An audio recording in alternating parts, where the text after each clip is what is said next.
भाई राम राम सारे भाइयों ने,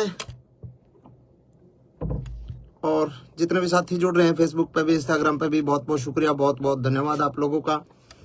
और मैं किसी मुद्दे को लेकर लाइव आया हूँ, कोई खामखा किसी गाने प्रमोशन करने खातिर या वैसे लाइव नहीं आया हूँ। और मेरी रिक्वेस्ट है सारे भाइयों तक कि ज़्यादा से ज़्यादा एक बार शेयर कर दो वीडियो ने, ताकि हर आदमी तक यह पहुँचे बात, और ताकि प्रशासन के भी जो हमारे अधिकारी हैं, बड़े हमारे जो कुछ एक नेता हैं बड़े, जिन लोगों को हो सकता है इस बात की जानकारी ना हो, तो कहीं ना कहीं किसी तरीके से ये बात पहुंच जाए कि भाई मामला क्या। मामला ये है दोस्तों, ज़्यादा लेट ना करके मैं आप लोगों से शुरुआत करता हूं बात करने की।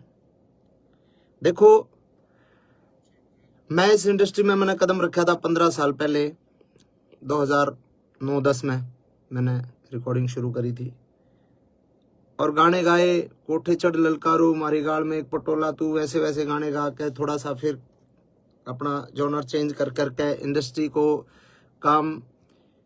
में काम करा और समय के अनुसार चीज़ें बदली, टेस्ट चेंज करने की कोशिश करी, रागनी करने की कोशिश करी दादा लक्ष्मी चंद की, कुछ एक और बहुत सारे आर्टिस्टों ने बहुत सारा कमाल काम करा इस दौरान। और इस दौरान अपने इंडस्ट्री एक तरीके से एक बूम पर आ गई कि भाई आज के दिन हरियाणवी जो म्यूजिक इंडस्ट्री है उसका अपना एक वजूद जो है पूरे भारत में है, कि मतलब ये माना जाओ कि पूरे भारत में जल्दी ग्रोथ करने वाली इंडस्ट्री जो म्यूजिक इंडस्ट्री है वो हरियाणवी म्यूजिक इंडस्ट्री है। और इस म्यूजिक इंडस्ट्री में फिलहाल जो है एक संकट आया। संकट के है कि भाई उस म्यूजिक इंडस्ट्री के कुछ एक जो गाने हैं वो डिलीट करने लग रहे हैं, डिलीट करे गए, डिलीट क्या, बैन किया गया उनको, डिलीट नहीं कह सकता मैं इनको, डिलीट नहीं हुए क्योंकि वो इंडिया में बैन कर दिया गया कि भाई भारत सरकार जो है आपराधिक श्रेणी में उनको रख दिया, किसी भी तरीके से गन कल्चर को बढ़ावा देने की बात करके या किसी भी प्रकार की बात करके उसको बैन करवा दिया गया इंडिया में। और चलो कोई बात नहीं, बैन करवा दिया, मैं मानता हूँ गन कल्चर अच्छी बात नहीं है और समाज के लिए ये ठीक नहीं है। लेकिन पहली बात है, वो जो पहला पॉइंट है वो ये पॉइंट है कि बैन करवा दिया, कोई दिक्कत नहीं है। अगर सरकार कुछ ऐसा चाह रही है कि ऐसे गाने नहीं बनने चाहिए तो मैं सरकार के साथ हूँ। सरकार अगर चाह रही है तो सरकार ने बिल्कुल इस कदम को उठाया है, तो इसको फिर अगर हम सफाई करने लगते हैं ना, सफाई करने लगते हैं और गर्दा पड़ा है, फूल पत्ते पड़े हैं, पॉलिथीन पड़ी है, कागज पड़े हैं, उसमें हम पॉलिथीन कागज ठाले गर्दार वो पत्ते पत्ते उन्होंने पड़े रहे, तो उस सफाई को सफाई नहीं कहते मेरे भाई, उस सफाई को सफाई नहीं कहते। अगर सफाई करनी है तो ढंग से करो, हर कलाकार के हर तरीके से, मतलब किसी एक कलाकार को टारगेट करके आप उस चीज को मतलब उसकी सफाई नहीं कर सकते। आपको अगर सफाई करनी है, आपको गन कल्चर को खत्म करना है, तो सबसे पहले तो मेरे और हजारों गाने बचे हैं वो सबको डिलीट करो। उसके बाद सभी कलाकारों के जितने भी जो गाने हैं सबको डिलीट करो। मेरे बड़े गाने थे, ट्यूशन बदमाशी का था, 60 मुकदमे थे, 2 खटोले थे, और जितने भी गाने थे उनको डिलीट करा। और 1-2 कलाकारों का और साथी जो छोटे मोटे कोई और माले, और 1-2 गाने और डिलीट हुए हैं। नरेंद्र बगाना जी का एक गाना डिलीट हुआ है शायद, एक गाना इनका अंकित बाल्यानोर का डिलीट हुआ है, एक शायद PS पुलिस तौर का डिलीट हुआ है। तो ये 1-2-3 और डिलीट करे गए ताकि ये ना लगे कि भाई अकेले मासूम क्यों है। लेकिन जो बड़े आर्टिस्ट हैं, जो बड़े मतलब वेपन्स के साथ जिनके लोगों के गाने आए, उन पे कोई सरकार ने कोई कार्रवाई नहीं करी। तो एक तो मैं चाहता हूं कि सरकार अगर कार्रवाई करे, और सरकार का भी मुझे जो लगता है ना, मुझे ये लगता है कि सरकार जो कार्रवाई जो सरकार ने करी है, वो सरकार ने तो एक निर्देश दे दिया भाई ऐसा कुछ करो, लेकिन उसके बावजूद जिन लोगों को जिम्मेदारियां दी गई, जो छोटे वहां पे जो बैठे हैं वहां पे, मतलब कुछ एक हमारे कलाकार बिरादरी के ही कुछ एक गंदे लोग जो वहां पे बैठे हैं, जिन लोगों को, छोटे से बड़े कलाकार को, मतलब उन लोगों को पसंद नहीं किया जा सकता, नहीं किया जा रहा, और फिर भी वो लोग बैठे हैं और वो लोग लिस्ट बना के देते हैं कि ये गाने डिलीट होने चाहिए, और उस गाने में सबसे ज्यादा टारगेट मासूम शर्मा होता है। और सबको पता है उस कलाकार के साथ मेरा 36 का आंकड़ा, और मैं उसको बाढ़ नहीं मानता, चाहे वो कुछ हो, किसी भी बड़े पद पे हो। एक तो ये है समानता और भेदभाव, जो मतलब समानता के साथ इसको अधिकारियों तक, बड़े अधिकारी जो इसमें इसको देख रहे हैं उनको देखना चाहिए कि भाई इसमें समानता होनी चाहिए, भेदभाव नहीं होना चाहिए, और अगर करना है तो सबके साथ करो, नहीं तो फिर आप किसी एक आदमी के साथ आप ऐसा अन्याय करोगे तो गलत बात है। पहला पॉइंट तो ये है जी।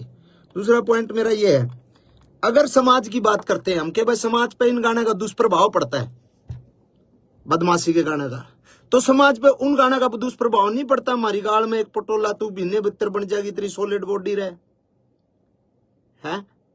जो इस तरीके के गाने हैं जिनको फोक गाना के नाम पे फोक बता के फोक लोकगीत है, लोकगीत ऐसे होते हैं क्या? तो क्या वो जो अब हम ये बंद करके ये गाने ना बना के हम बहु छोरियां के ऊपर गाने बनाने लग जाओ, भाभी ने पटोला बताकर वैसे वैसे गाने बनाने लग जाओ, तो क्या वो समाज के लिए सही है? तो कुछ एक सवाल मेरे ये हैं कि उसके अलावा इतने डबल मीनिंग गाने चल रहे हैं आजकल। एक और चल रहा है, वो क्या नाम है, जीजा साड़ी के ऊपर बहुत ही वाहियात और बहुत ही वल्गर गाना है, डबल मीनिंग गाने हैं, वो चलते हैं, उन पे किसी ने कोई दिक्कत नहीं। बदमाशी के गाना तो दिक्कत, बदमाशी के गाने चलो ठीक है, गन कल्चर को भी खत्म करो, लेकिन वो अश्लीलता भी खत्म होनी चाहिए। फिर करो, सब भजन गावांगे, हम भी भजन गावांगे, कोई दिक्कत नहीं, जगराते करके गुजारा कर लेंगे, कोई दिक्कत नहीं, लेकिन अगर गंद सफाई करना चाहते हो तो ढंग से करो। दूसरी बात, इसके बाद अगर हमारे गाने बैन कर दिए, हमारे गाने बैन कर दिए, 15 साल पहले हरियाणा का यूथ क्या सुनता था? 15 साल पहले हरियाणा का यूथ सुनता था पंजाबी गाने, और पंजाबी गाने गन कल्चर के पंजाबी गाने, चक्लो रिवाल्वर, ये गाने सुनता था 15 साल पहले, 10 साल पहले। अब अगर हमारे गाने बैन कर दिए जाओगे तो हमारे यूथ ने तो गाने सुनने हैं, तो वो पंजाब के सुनेगा, पंजाब के सुनेगा। साउथ की फिल्में, आज भी फिल्में देख रहे हैं ना, साउथ की पुष्पा जैसी, RRR जैसी सारी फिल्में साउथ की देख रहे हैं ना, क्योंकि हमारे हरियाणा की फिल्में तो मजबूत है ही नहीं। हमारे हरियाणा की फिल्म इंडस्ट्री फिलहाल डेवलप नहीं हुई, तो हम साउथ की फिल्में देखते हैं, साउथ की फिल्मों में मारकाट होती है पूरी। तो वैसे ही हमारे गाने तो बैन कर दिए, अपने कलाकारों के रोजगार पे तो लात मार दी। अब वो यूथ गाने तो सुनेगा, या तो फिर आप पूरे देश के बंद करो, पंजाब के भी बंद करो, सबके बंद करो। अब हरियाणवी बालक जो है गाने हरियाणवी नहीं सुनेगा तो पंजाब के सुनेगा, करण औजला के सुनेगा, किसी और के सुनेगा। अब हमारा ये मतलब हमसे ही दिक्कत है क्या? यो पॉइंट है कि आप या तो बंद करो तो पूरे देश में बंद करो, इस तरीके की बातें। और सब ने पता भी है भाई, 10 साल पहले जब तक हमारी इंडस्ट्री डेवलप नहीं हुई थी, हमारी इंडस्ट्री ने एक मुकाम नहीं हासिल किया था, जब तक हमारा यूथ पंजाबी गाने ही सुनता था। पंजाबी ट्रैकों पे हमने पंजाबी तर्जा पे गाना शुरू करे थे, और इंडस्ट्री इतनी आगे तक आ गई, तो उसमें बहुत लोगों की मेहनत है, बहुत लोगों का कंट्रीब्यूशन है, बहुत लोगों की आहुति बहुत लोगों ने इंडस्ट्री में दी है, ठीक है। और अगली बात यह है, आपने बैन कर दिया हमारे गाने, कोई बात नहीं, हमारे गाने बैन हो गए। अब एक गाना जो शूटिंग होती है, एक गाने की शूटिंग पर 100 लोगों को काम मिलता है। स्पॉट बॉय होते हैं, स्टंट वाले होते हैं, लाइट वाले होते हैं, कैमरा टीम में अलग होते हैं, बहुत सारे 100 बच्चों को एक दिन में काम मिला है। अब जो शूटिंग सारे कलाकार इकट्ठे होकर जो काम करा करते, आज मेरा शूट है, कल मुकेश जाजी का शूट है, परसों केडी का शूट है, परले किसी और का शूट है, जो लगातार शूटिंग से जो काम मिलता था जिन बच्चों को, भाई हम तो जगराते करके भी खा लेंगे, हम तो चलो छोटे मोटे हमारे दो लाइव शो आ जाएंगे, वो करके खा लेंगे, हमारा तो गुजारा हो जाएगा।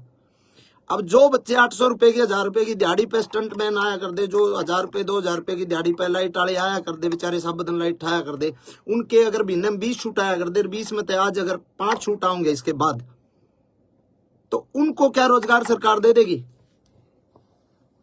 कि भाई हम इस जो जो तारे नुकसान होने लग रहा है, जो हम काम करया कर दे, जो बालक बेचारे स्टंट करया कर दे या फिर लाइट ठाया कर दे, जो भी काम करा दे, कोई मेकअप वाला है, कोई बहुत सारे डिपार्टमेंट हो, बहुत सारे लोग हैं, तो क्या सरकार उनको काम दे देगी कि भाई तुम जो है स्टंट करो आड़े, हम तुमने पैसे देवांगे, हम तुमने रोजगार देवांगे।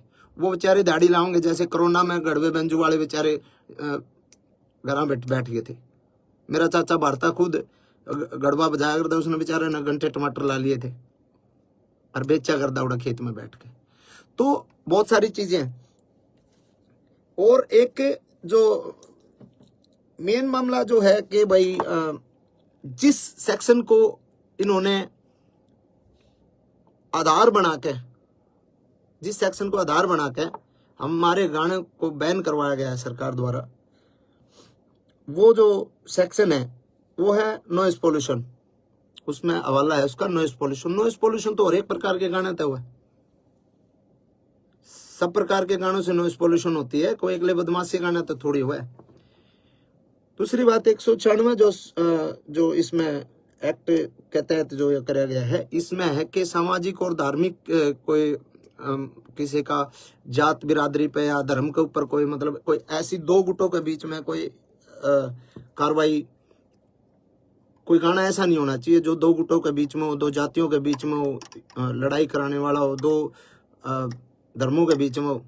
तो उसके तहत भी जो है कोई मतलब इस तरीके का मतलब वो बनता नहीं। और तीसरी बात एक ये बात भी है कि भाई कितनी तो फिल्में आई हैं, कब से आ रही हैं अपने, अभी ये पुष्पा और ये तो हैं ही, उससे पहले वास्तव फिल्म थी और कितनी बड़ी बड़ी फिल्में हैं। तो भाई ऑल ओवर जो है हम हर तरीके से सरकार के साथ हैं। अगर सरकार चाहती है कि इसको बैन किया जाए तो बैन अच्छे तरीके से किया जाए। पहली मेरी डिमांड ये है, बैन करो अच्छे तरीके से, हम सरकार के साथ हैं। हर को करो, आप सर्च कर लो, आप जितने भाई भी देख रहे हैं आप सर्च कर लो। मैं नाम नहीं लेना चाहूंगा किसी भी आर्टिस्ट का, क्योंकि मैं किसी बहुत सीनियर अधिकारी जी से मिला था कल ही। उनको मैंने बोला सर कि ऐसे ऐसे गाने डिलीट किए जा रहे, तो उन्होंने कहा भाई हाँ सरकार के आदेश हैं और ये गाने डिलीट हो ही रहे। तो मैंने उनको बोला सर सबके नहीं हो रहे, वो मेरे हो रहे ज़्यादा। उन्होंने कहा नहीं ऐसा तो नहीं है, आप लिस्ट बना के दो और आप मेरे को लिस्ट बना के दो कि कौन कौन से नहीं हो रहे, कि मैं उनको डिलीट करवा दूंगा। तो मैंने कहा जी अब मैं लिस्ट बना के दूंगा तो मैं किसी का भाई, मेरा तो उड़े लिए जो गाने थे वो तो बैन हो लिया, वो हम किसी दूसरे का रोजगार को वो थोड़ी कर रहे हैं। मतलब मैं किसी शिकायत लाने थोड़ी आ रहा हूँ जो उसके भी डिलीट कराओ। मैंने किसी का नाम नहीं लिया, मैं उठ के आ गया। और उनको ये लगा होगा कि नहीं और कोई गाने है ही नहीं। और आप सर्च करके देख लो, आप देख लो सर्च करके, मेरे अलावा बदमाशी के गाने किस किस के आया करें, किस किस के नहीं आया करें, आप सर्च करके देखो, सिंगल एक गाना भी डिलीट नहीं हो रहा। तो ऐसा भेदभाव मेरे साथ क्यों भाई? और ये भेदभाव सीधा सीधा ये सरकार ने नहीं कर रखा है, यो भेदभाव, क्योंकि सीएम साहब ने इतना टाइम को नहीं कि वो गाने की लिस्ट बना के दिए डिलीट करने, ना किसी बड़े IAS IPS ने इतना टाइम के गाने लिस्ट बना के, वो किसी कुत्ते बिल्ली की जिम्मेवारी लाऊंगे ले भाई, तो वो बता रहे कौन के है। और उन कुत्ते बिल्लियां जो लिस्ट बनाई है ना, और उनको मैं वो समझ भी रहे होंगे, मैं जिसको बोल रहा हूँ वो समझ सकता है। और मैं उसको डायरेक्ट पर्सनली एक बात बोलता हूँ कि गंदी लड़ाई छोड़ दे। अगर लड़ाई लड़नी है कदे आमने सामने लड़के देख, तने बेरा लागे मर्द क्यों अगर डायरेक्ट बोल रहा हूं मैं तने डायरेक्ट, और तू समझ रहा है। तेरी औकात नहीं है तू मेरे फोन भी उठा ले, तेरी औकात नहीं है इतनी कि तू मेरे फोन भी उठा ले। तू सिर्फ पानी मार के सरकार के और कलाकारा का नुकसान कर सके को नू बता दे कि किस कलाकार का तने भला करा। सूरजकुंड मेला था, सूरजकुंड मेला में शो था भाई केडी का, मैं बोलूंगा केडी के बराबर बोले ना बोले, केडी भाई का शो था, केडी के होल्डिंग पोस्टर तक लाग लिए थे, उस आदमी ने उसका शो कैंसिल करवाया। गीता जयंती का टाइम पे, गीता जयंती कुरुक्षेत्र में मेरा शो था, मेरा शो उस आदमी ने कैंसिल कराया। अरे साले किसी आप भला कर ले, नुकसान तो ना करे। भला नहीं बनता तो नुकसान तो कम से कम ना करे, और घनी बड़ी खा जो तो हम हमेशा में टकरा ले तेरे बेरा लागे गामछा का। ओछी हरकत ओछी राजनीति छोड़ दे मेरे भाई। तो ये बात मैं कहना चाहूं था भाई, और इन बातों ने मेरे दिल में ये जो है चीज थी, और कई बातें ये मैंने आपसे बात करी, और ये जो भाई साथ दे में साथ दो, कोई दिक्कत नहीं है। और मैं भी साथ देना चाहूं, सरकार के मैं साथ हूं, कोई दिक्कत नहीं, सरकार कोई भी कदम उठाओ, लेकिन थोड़ा सा इतना ध्यान रखें कि किसी ऐसे आदमी को ये काम दो कि जो ढंग से और मतलब निस्वार्थ एक छटनी कर सके, निस्वार्थ ये बता सके कि हाँ जी इसकी ये गलती ये है, इसमें गाने में ये है, इसमें ये है, उसको एक तरीके से बता सके आपको। नहीं तो ऐसे ऐसे चापलूस लोग हैं ना, वो नुकसान ही करते हैं सरकार को भी और आवाम को भी, वो हर आदमी को दुखी करते हैं। और ऐसे आदमियों का आखिर में जो हश्र होता है बहुत बुरा होता है। मैं ये कहता हूँ हजारों कलाकार जो छोटे छोटे जो बच्चे जो काम करते हैं ना, छोटे छोटे, हमारा तो रोजगार हो जाएगा गुजारा, जो छोटे छोटे बच्चे काम करते हैं ना इस फील्ड में शूटिंग पे, तना तो साले जाए करे कैसा लो लियो, तना कौन बुलाओ था शूटिंग पर, कौन तेरे पर रिकॉर्डिंग कराओ था, ठीक है। शूटिंग पे जो बच्चे काम करे हैं, जो क्राउड काम करे ना, उनके पेट पलात जो है ना, वो जो तने मरवाई है ना, वो गलत है। और सारे भाइयों ने कहूंगा मैं, कमेंट में उस कलाकार का नाम भी लिख दो सारे, ताकि बेरा लाग जाए सरकार ने भी इस पे इतने कमेंट कर दो उस कलाकार के नाम के, ताकि बेरा लाग जाए सरकार ने कि कौन ऐसा गंदा आर्टिस्ट है जो पूरे हरियाणा के कलाकारों ने डिस्टर्ब कर रहा है, ना कि उनने बड़ा देखने के बजाय उनको ये चाह रहे इनको साले ये चल कैसे रहे, क्योंकि उसको पता है सरकारी प्रोग्राम के अलावा कहीं उसको प्रोग्राम पे नहीं बुलाया जाता, कोई नहीं बुलांदा उसने, सरकारी प्रोग्राम है जितने उसके पास है, बस उसका चीज है इस बात की कि साला तेरे गेल को फोटो नहीं लेकर आज इन काल के बड़का गेल इतने फोटो ले लोग सेल्फी ले, उसका भड़क हो इस बात की। तो भाई धन्यवाद सारे भाई जितने भी जुड़े, और सपोर्ट करो भाई, और ज्यादा शेयर करो, शुक्रिया दारा। बाकी सरकार ने बेरा लग गए इस बात के कमेंट तो जरूर करियो उसके नाम के कि हरियाणा की इंडस्ट्री में एक नाम ऐसा लिया जाएगा कि हरियाणा की म्यूजिक इंडस्ट्री जिस टाइम एक बहुत बड़े मतलब बूम पे थी, उस टाइम उस इंडस्ट्री के पांव पकड़ के खींचने लग रहा था एक कुत्ता आर्टिस्ट। ये लिखा जाएगा इंडस्ट्री की जो हिस्ट्री है ना, उसमें लिखा जाएगा बातें। तो धन्यवाद भाई सभी का, बहुत बहुत शुक्रिया। और गाने तो परमात्मा दाता नुआ आंदे रहेंगे भाई। चलो एक जोनर के बंद हो जाएंगे, दूसरे जोनर के शुरू कर देंगे। काम तो अपना तो काम आप लोगों ने भी बेरा है, आप लोगों ने बहुत सारा एक तरीके से प्यार मेरे रोमांटिक गाने भी दिया है, फोक गाने भी दिया है, ठीक है। तो आप सभी को शुक्रिया, धन्यवाद। जय हिंद, जय हरियाणा, जय भारत।